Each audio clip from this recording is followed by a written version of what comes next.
주의 그 육체의 소욕을 따라 살아가는 삶에 대해서 말씀드렸습니다. 두 가지 말씀드렸죠. 먼저 개인의 내적인 소욕에 대해서 말씀을 했습니다. 음행과 더러운 것, 호색, 우상숭배, 주술. 두 번째로는 인간관계 속에서 범할 수 있는 죄에 대해서 말씀드렸습니다. 원수 맺는 것, 분쟁, 시기, 분냄, 당짓는 것, 분열함, 이단, 투기, 술취함, 방탕함, 또 그와 같은 것들 11가지를 말씀드렸습니다. 이런 것들은 우리가 예수님을 영접한 이후로 평생을 살아가면서 행하지 말아야 될 것이기도 한데요. 사순절이라는 특별한 이 귀한 절기를 지내면서 더 삼가야 되고 더 절제하는 그런 삶을 살아가는 것이 필요하다는 것을 다시 한번 깨닫습니다. 오늘 이 시간에는 성령의 열매 맺는 삶에 대해서 말씀드릴 텐데요. 자, 여러분 유명한 말씀입니다. 10번, 20번도 100번도 더 읽었던 그런 말씀인데요. 오늘 본문의 22절과 23절 말씀을 우리 같이 한번 말씀 봉독해 올립니다. 오직 성령의 열매는 사랑과 희락과 화평과 오래 참음과 자비와 양선과 충성과 온유와 절제니 이 같은 것을 금지할 법이 없느니라. 아멘. 우리 주변에 나무가 있습니다. 여러분 나무마다 다 용도가 있죠. 예를 들어 과일나무는 과일을 생산하는 것이 목적입니다. 사과나무 심어 놓으면 사과를 따야 되고요. 배나무는 배를 심기 위해서 심고 가꾸는 것입니다. 그러면 성도는 그 목적이 무엇일까? 목적을 다른 말로 하면 사명이 무엇일까를 우리가 생각을 해봐야 되는데요. 여러분 저도 성도고 여러분들도 성도인데 여러분 사명이 뭐예요? 생각해 보셨습니까? 성도의 최고의 사명은 예수님을 닮아가는 것입니다. 그리고 예수님을 닮아간다는 것은 성령의 열매를 맺는 것으로 표현되어집니다. 사도 바울은 본문에서 오직 성령을 통해서만 우리가 예수 그리스도를 닮을 수 있고 그리스도를 닮은 증거들이 나타난다라고 말씀을 합니다. 그러면 성령의 역동적인 활동의 결과로 나타나는 삶의 열매들은 어떤 것이 있는지 오늘 본문에 여러분 아까 말씀 읽으면서도 말씀드렸지만 이 본문은 수도 없이 읽었던 그리고 들었던 말씀이기도 하고 그렇습니다. 그래서 본문을 다시 한번 들으시면서 살펴보면서 은혜 받으려고 합니다. 첫 번째로 사랑과 희락과 화평 이렇게 말씀하고 계세요. 성령의 첫 번째 열매는 사랑이라 그렇게 말씀하시는데요. 그리고 사랑은 하나님의 가장 중요하고도 소중한 성품이기도 합니다. 저와 여러분들이 믿는 하나님은 사랑이세요. 그리고 사랑은 성령의 역동적인 활동의 결과일 뿐만 아니라 성도에게 부과된 가장 중요한 의무이기도 합니다. 왜냐하면 예수님께서 마태복음 19장 10절에서 이렇게 말씀을 하세요. 내 이웃을 내 몸처럼 사랑하라 이렇게 말씀하셨기 때문에 그렇습니다. 그러므로 이웃을 향해서 어떤 경우에 나에게 좀 속상하게 하고 이런 사람들이 있으면 분노도 일어나잖아요. 어떤 때는 미운 감정이 일어나기도 하고 그렇습니다. 일어나지 않습니까? 그런데 그런 감정들을 다스리고 뜨거운 사랑의 감정을 갖도록 해야 된다 그런 말씀입니다. 미움은 그리스도의 뜻의 정면으로 위배된다는 사실은 예수님께서 마태복음 5장 44절에서 너희 원수를 사랑하라고 명령하신 데에서도 밝히 드러납니다. 그러므로 특히 그리스도인들에게 있어서 우리 그리스도인들 하면 다른 말로 성도라 이렇게 말씀하는데요. 거룩한 무리들이란 뜻입니다. 중요한 사실은 이웃에 대한 사랑을 지속시키는 일입니다. 그러니까 자꾸 미움이 들어오면 그거를 물리치고 사랑으로 내 마음이 충만하도록 영원토록 예수 믿는 그 순간부터 죽는 날까지 사랑을 지속시키는 일이 굉장히 중요하다는 그런 말씀입니다. 우리는 순간적인 감정에 이끌리는 경우들이 많습니다. 예를 들어서 제가 오래전에 들었던 일 중에 하나가 뭔가 하면 어떤 분이 어느 집회에 가서 이웃사랑에 대해서 막 말씀하니까 막 마음속으로 어떤 감정을 가졌는가 하면요, 내 가지고 있는 재산 다 팔아가지고 이웃들에게 나눠줘야 되겠다. 근데 여러분 금방 후회했대요. 뭐 먹고 살려고요? 순간적인 감정에 휩쓸리면 안 됩니다. 또 하나, 이웃을 위해서는 내 자신의 몸을 불사러 준다는 그런 결심을 하고 그렇게 하려고 그러는데 보니까 또 그것도 어렵잖아요. 근데 여러분, 그런 것들보다 지속적으로 이웃을 사랑하는 일이 더 어렵고도 소중한 일임을 잊지 말아야 됩니다. 요한복음 13장 1절에 예수님께서 뭐라고 말씀하시는가 하면 자기 사람들을 사랑하시되 끝까지 사랑하시니라 이렇게 말씀을 하세요. 여러분, 저도 아직 부족하고 여러분들도 부족함이 많을 텐데요. 먼저 하나님 사랑하고 이웃들을 사랑하는 그런 삶을 살아가시기를 주님의 이름으로 부탁드립니다. 두 번째로 성령의 두 번째 열매는 희락이라고 말씀하세요. 오늘 세상은 고통과 아픔으로 가득 차 있습니다. 기쁨의 요소들은 찾으려고 해도 발견하기가 어렵고요. 기뻐하는 모습들을 찾아보기 참 어렵습니다. 물론 세상의 기쁨이 전혀 없는 것은 아닙니다. 세상적으로 보면 쾌락적인 요소가 있을 때, 그리고 고통과 슬픔을 극복할 때 사람들은 기뻐하고 즐거워합니다. 심지어는 기쁨을 얻기 위해서 상업적으로 기쁨을 파는 직업도 있다고 그래요. 그러나 그리스도인의 기쁨은 이와는 근본적으로 다른 것입니다. 성도들은 외적인 상황 변화에 상관없이 기뻐할 것을 요구받습니다. 예를 들어서 말씀드립니다. 데살로니가전서 5장 16절 유명한 말씀이죠. 항상 기뻐하라 이렇게 말씀하시죠. 빌립보서 4장 4절에도 주 안에서 항상 기뻐하라 내가 다시 말하노니 기뻐하라 이렇게 말씀을 하세요. 물론 기쁨의 근거는 예수 그리스도의 구원하심과 그리스도께서 영원히 우리와 함께 하신다는 것을 의미하는 말씀이기도 합니다. 로마서 5장 2절의 말씀인데요. 무슨 뜻인가 하면 우리가 영원한 기쁨을 누리는 삶을 생각을 해보면, 여러분 아까 말씀드렸잖아요. 사랑도 영원히 지속해야 된다고 그러는데 그렇게 쉽지 않다는 거, 쉽지 않은 게 아니라 어렵습니다. 지극히 어렵습니다. 기쁨도 마찬가지라고 생각을 합니다. 우리가 희락의 삶을 살아야 되고요. 항상 기뻐하고 다시 말하노니 기뻐하라 이렇게 말씀하시는데, 여러분 그 말씀의 근거는 뭔가 하면 천국에 대한 소망을 가리키는 그런 말씀입니다. 성도들은 그리스도의 구원과 구원으로 말미암은 하나님 나라의 보장 때문에 지속적인 기쁨을 소유하고 환난 가운데서도 기쁨을 맛볼 수가 있어야 된다, 그런 말씀입니다. 그러니까 여러분 어렵고 힘들어도 기쁨의 조건들을 찾으시고 하나님께 기쁨으로 감사함으로 영광 돌리는 그런 삶을 살아야 된다, 그런 말씀이죠. 성령의 세 번째 열매는 화평입니다. 여러분 화평은 다른 말로 하면 평화입니다. 각 나라마다 인사 방법이 달라요. 한국 사람들의 인사 방법은, 제가 어제도 친한 목사님하고 이제 통화를 하면서 그런 얘기를 했습니다. 제가 할렐루야 그랬더니 뭐 웃어요. 왜 웃냐고 그랬더니 어색하대요. 제가 그랬습니다. 나는 강대상에 서서 성도 여러분들 앞에 30년 넘게 목회하면서 할렐루야 그러면서 그렇게 인사해 본 적이 없다. 부끄러운 일이지만 어색해요. 지금도. 은퇴하기 전에 한 번을 하라고 생각을 하는데요. 그런데 여러분 나라마다 인사 방법이 다르잖아요. 한국 사람들은 안녕하세요, 일반적인 그런 모습 아니겠습니까? 충청도면 안녕하시오 이렇게 하면 인사가 되는데요. 이스라엘 사람들 인사 방법은 샬롬이죠. 많이 들어보셨죠? 샬롬. 그리고 성경에서 평화는 전쟁이 없는 상태를 가리키는 그런 말입니다. 동시에 하나님의 뜻이 완전히 이루어진 상태를 의미하는 그런 말입니다.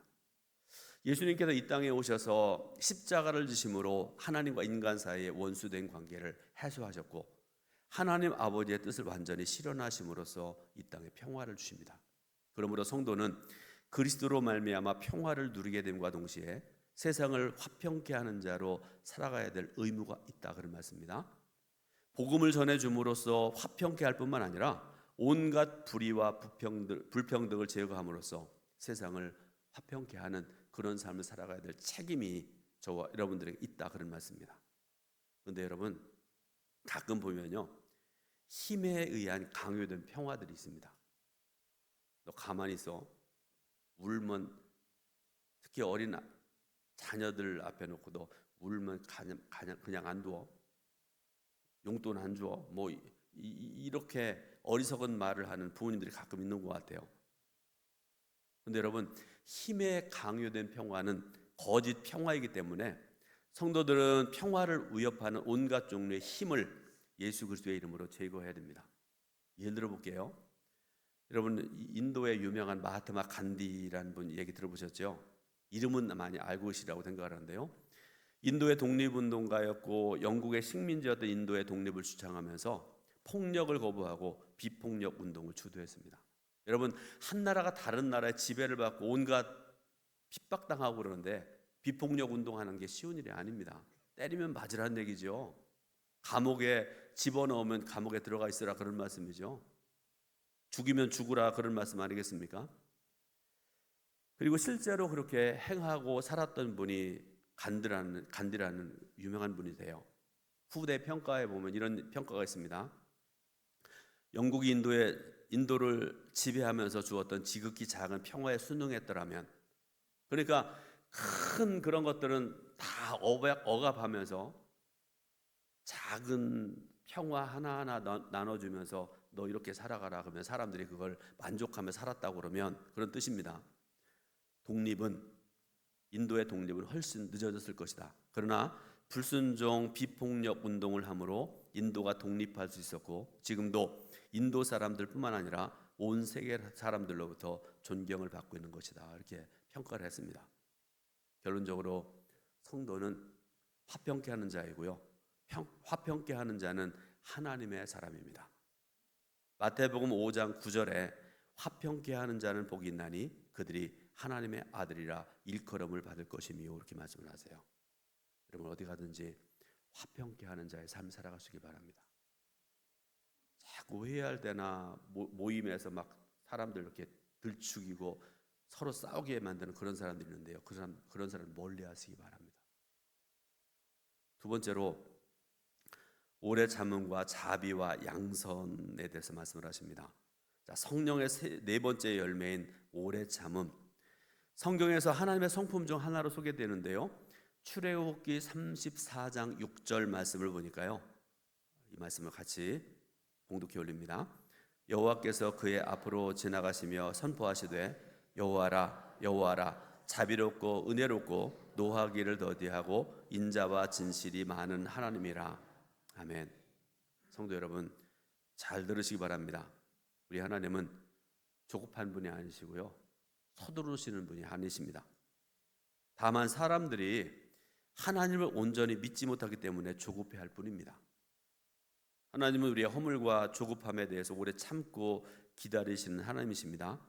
우리가 변화되기를, 우리가 영적으로 성장하기를 참고 기다리시되 언제까지 기다리시는가 하면 끝까지 죽으시기까지 인내하시는 하나님이십니다. 그런데 하나님께서 하나님의 자녀인 우리에게도 그런 성품을 요구하세요. 그러므로 우리는 무엇보다도 우리 자신에 대해서 이웃에 대해서 조급해서는 안 됩니다. 범사에 기다릴 줄 알아야 됩니다. 제가 이 이야기는 성도 여러분에게 여러 번 했던 기억이 나는데요. 20년도 넘은 것 같아요. 그때가 2001년도인지 2002년인지 우리 동청회 성도 여러분들이 그 성지순례를 가게 되는데요. 저는 갈 생각도 안 하고 있었죠. 부목사 때니까.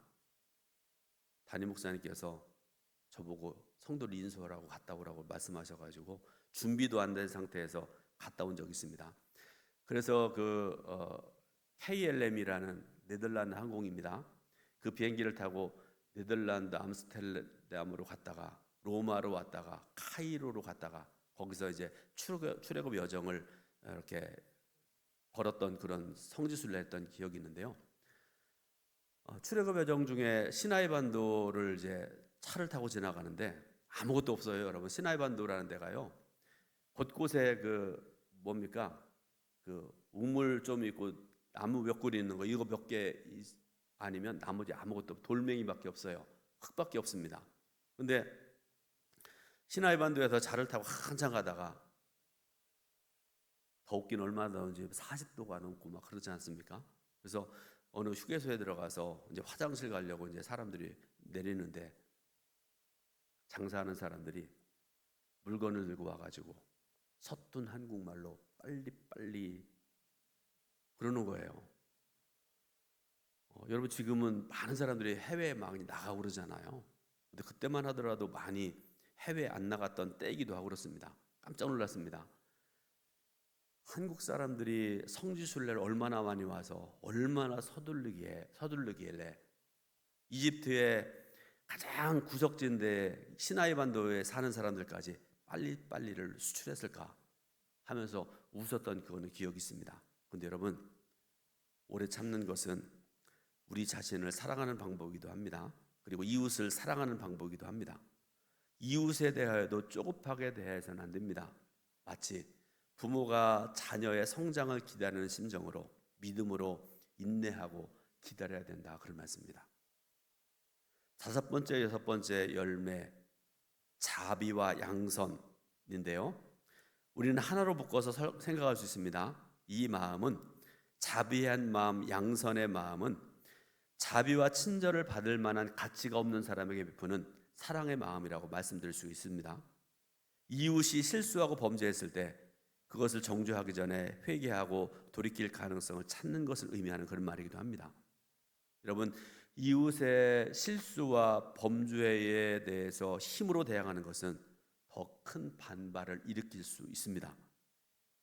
힘은 외형적으로 사람을 굴복시킬 수 있지만 내적으로는 절대로 굴복시킬 수 없습니다. 나중에 두고 보자 그러죠. 내가 더 힘 있으면, 내가 돈 많이 벌으면 너 그냥 안 내버려둬. 속으로는 그렇게 한다는 말씀이죠. 힘으로 굴복시키면.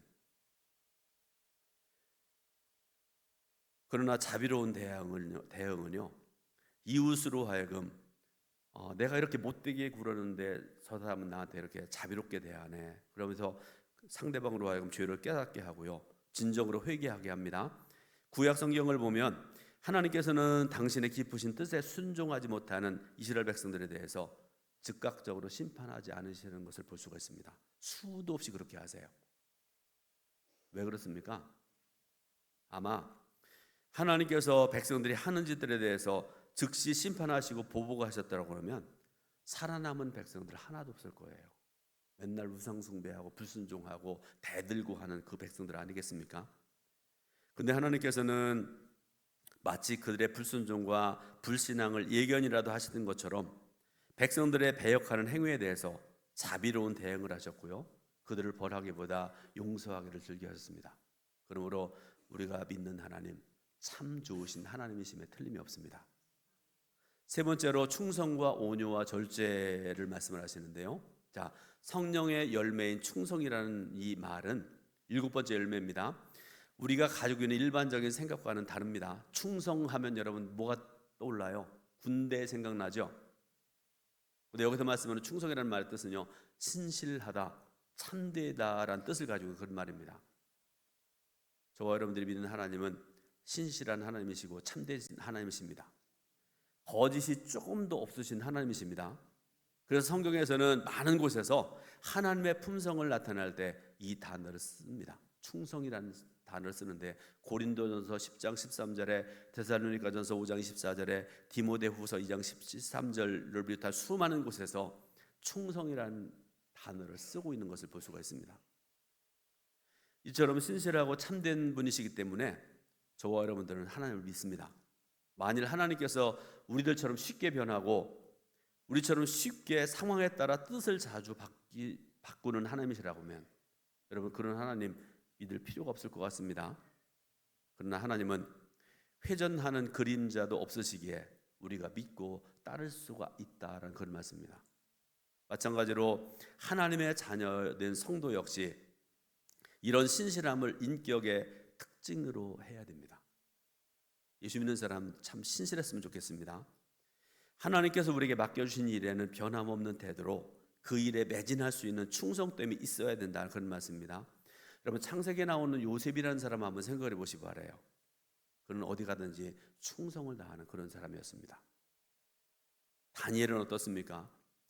다니엘 역시 요셉 못지않게 충성된 사람이었습니다. 하나님께서 오늘도 2025년 3월 현재에도 하나님께서는 능력이 있는 사람, 똑똑한 사람보다 이처럼 요셉과 다니엘 같은 사람처럼 진실한 사람, 충성된 사람을 찾으신 줄로 믿으시길 바랍니다. 여덟 번째 성령의 열매, 온유란 열매입니다. 그리스도를 특징짓는 대표적인 성품인데요. 마태복음 11장 29절 말씀을 같이 봉독해 올립니다. 나는 마음이 온유하고 겸손하니 나의 멍에를 메고 내게 배우라. 그리하면 너희 마음이 쉼을 얻으리라. 아멘. 이 온유라는 단어는요, 항상 겸손이라는 말과 함께 사용되는데요. 그만큼 온유란 말하고 겸손이라는 말이 서로 이렇게 겹쳐지는 부분이 많기 때문에 이렇게 사용을 하시는 것을 알 수가 있습니다. 그리고 온유란 마음은요, 관대한 마음입니다. 자기에게 잘못한 사람에게 대항하거나 손해를 입히지 아니하고 곁길로 피해서 가는 마음을 의미합니다. 여러분, 나하고 다툰 사람 보걸랑 패고 그러지 마시기 바래요. 그 사람이 앞에서 이렇게 걸어오면요, 피해 가시기 바래요. 당분간은 그렇게 하는 게 좋아요. 그러면서 기도하면 좋겠습니다. 곁길로 피해가는 마음, 이게 온유한 마음. 그리고 온유는 예의 범절입니다. 상대방을 향해서 무례히 행치하는 것이 온유입니다. 여러분, 말 조심하시기 부탁드립니다. 말 함부로 하지 마시기 바라고요. 행동 함부로 하지 마시기 바랍니다. 어른들이 흔히 말씀하시는 말씀 중에 요즘 젊은 사람들 예의가 없다, 그런 말씀들 많이 하시잖아요. 그런 것 같아요. 요즘 젊은 애들은 어른들을 생각하고 많이 다른 것 같습니다. 예수님께서는 자기를 받아들이지 않는 사마리아 사람들에게 불을 명하여 멸하자는 야고보와 요한이 그렇게 예수님께 말씀드려요. 누가복음 9장 52절부터 56절에 나오는 그런 말씀인데요. 근데 예수님께서 어떻게 하십니까? 불을 내리십니까? 그들을 꾸짖으세요. 그리고 다른 마을로 예수님께 가세요. 곁길로 가셨다, 그런 말씀 아니겠습니까? 온유의 대표적인 사례입니다. 온유한 마음은 자기가 직접 이웃의 실수를 심판하기보다 공의로우신 하나님께 심판을 맡기는 마음을 의미합니다. 마지막으로 성령의 아홉 번째 열매, 절제.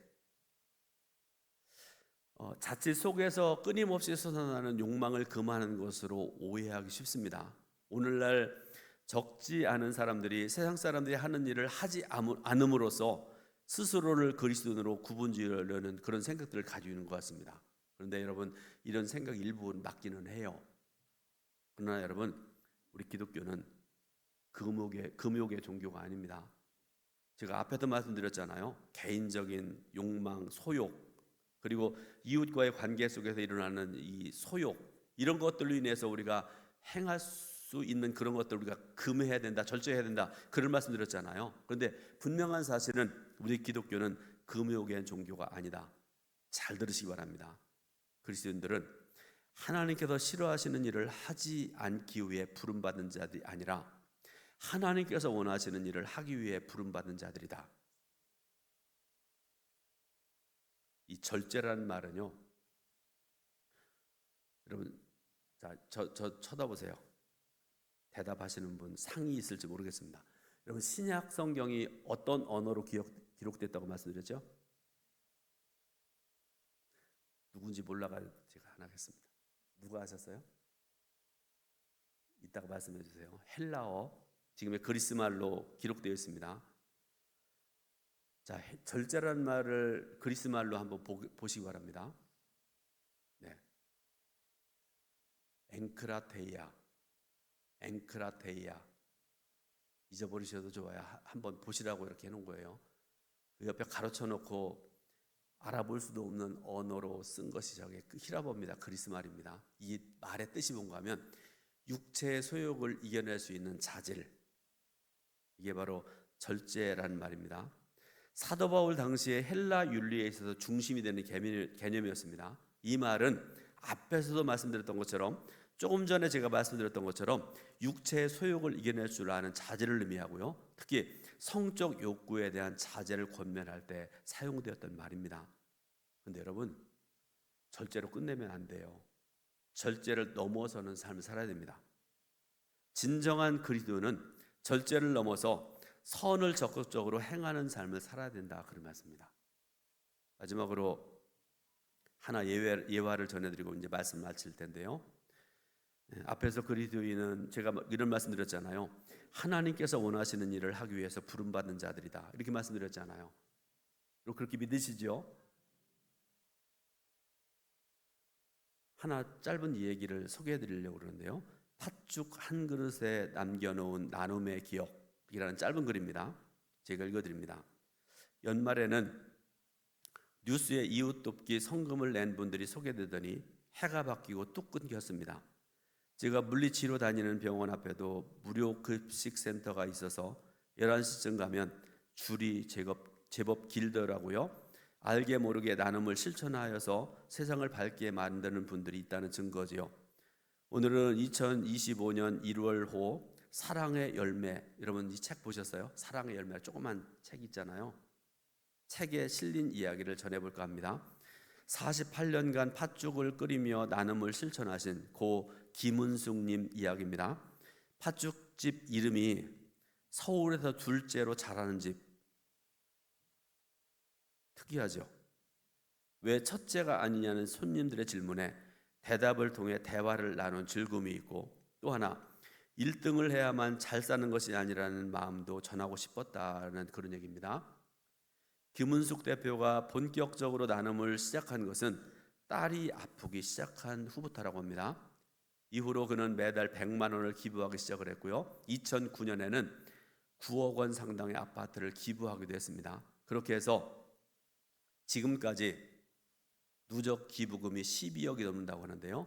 2020년에는 대한민국 나눔 국민대상 국민포장을 제32회 서울시 봉사상 대상을 받기도 했습니다.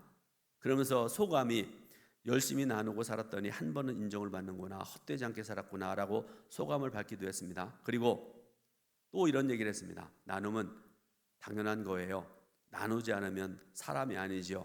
많은 사람들을 끌어안고 함께 살아갈 수 있는데 혼자 움켜쥐고 있어봐야 무슨 의미가 있습니까? 라고 말한 고 김은숙 자매님, 어르신입니다. 2023년 11월에 별세했습니다. 사랑하는 여러분, 23절 후반부에 이렇게 말씀하셨습니다. 이 같은 것을 금지할 법이 없느니라, 이렇게 말씀을 하십니다. 여러분, 성령의 9가지 열매를 맺으면서 나누는 하나님께서 원하시는 그런 일을 잘 행하며 살아갈 수 있기를 예수님의 이름으로 축원드립니다. 기도하겠습니다.